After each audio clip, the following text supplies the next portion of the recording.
To proceed, there are two important constitutional provisions which must be raised pertaining to public utilities. That includes the NGCP. One is the ownership, that the same must be 60% Filipino-owned and 40% may be allowed to be foreign-owned.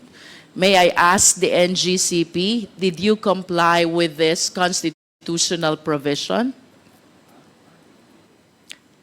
Yes, Your Honor. Thank you. And the second important constitutional provision, Mr. Chair, is that the executive and managerial officers should be Filipino citizens. NGCP, did you comply with this constitutional provision? Yes or no? Yes, Your Honor. Having said that, Mr. Chair, I wish to raise the information I gathered from the reports and various documents. First, based on the 2024 GIS of the NGCP, the chairman of the same is a certain Guang Chao, a Chinese national. Does the NGCP confirm this?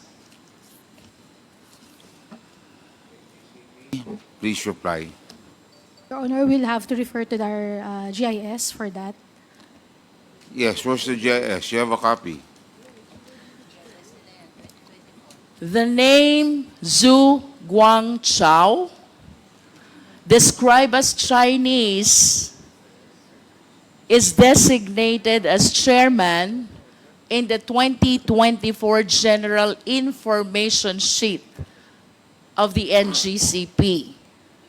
Having said so, because the same is indicated in your document, do you maintain your position that the executive and managerial officers are Filipino citizens? Please reply, NGCP. Your Honor, based on our general information sheet, Please speak closer to the microphone. Speak louder. Mr. Chair, with all due respect, but I believe that the question is answerable by a yes or no only. Yes or no? Attorney San Diego, ang pagbabasihan lang po GIS, ha? Yes or no? the chairman of our board is Mr. Su Guancho. Okay, Chinese. Okay. Yes, yes. The answer is Are you saying that you complied with the constitutional provision that the executive and managing officers should be Filipino citizens only, considering that your chairman is a Chinese citizen? Yes, Your Honor, our executive and managers are all Filipino.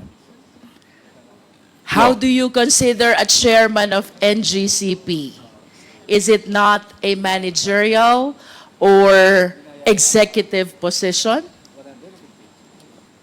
Your Honor, this Mr. Suagwanco is a chairman of the board of the directors, but our executive officials and officers are all Filipino. We take note of your answer, but this representation sadly believes otherwise. For this alone, it is my humble submission that the NGCP violated this constitutional provision. Second, Mr. Chair, there are other executives which were disclosed in the records of the NGCP. Leo Zhao Yang, described as Assistant Chief Technical Officer. Leo Sin Ju Wan, described as Chairman of Board Audit Committee. These two officers are responsible for hiring employees and signing contracts with them. Having said so, Mr. Chair, may we hear from the NGCP, are you still maintaining your position that executive and managerial officers are Filipino citizens? Liu Zhaoyang and Liu Xinju are both described as Chinese citizens. Your Honor, we maintain that all our executives and officers are all Filipino, but Your Honor, if I may I have been looking at our GIS, but the mentioned names were not here in the 2022 GIS of NGC. The GIS on stock there. There is one corporation here, Monte Oro Grid, which owns 27.23% of its shareholdings. Another corporation, Kalaka High Power Corporation, which is 27.23%. Third corporation is State Grid International Development Limited. That is 36.30%. Plus the four Chinese individuals who owns 1% each of its stock holdings. From the face of this general information sheet, Mr. Chair, it appears indeed that the Chinese ownership is 40%. However, with all due respect to our esteemed colleagues, I wish to agree to the honorable members of the corporations who own shareholdings as well in order to find out the extent of Filipino ownership as it might affect as well the requisite ownership as imposed by the Philippine Constitution, and that is to be specific, 60% Filipino-owned and 40% foreign-owned as may be allowed. And therefore, let this representation reiterate the earlier motion to Sestecum for the submission of the GIS of Monte Oro, Kalaka High Power, and if possible, the State Grid International Development. That is if our intention indeed is to find out if there is full compliance with the requirement of the Philippine Constitution. Another corporation which GIS we want to request as earlier requested is the Synergy Grid Development Philippines, which owns 9.24% of the stock holdings of NGCP, Mr. Chair.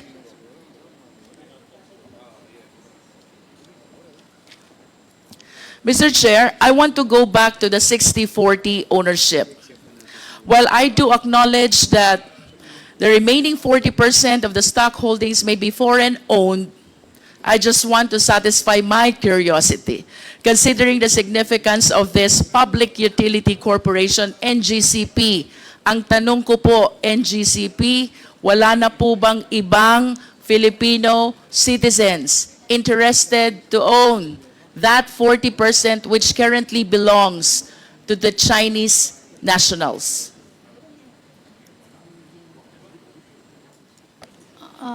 Your Honor, we do not have any knowledge or aware of it.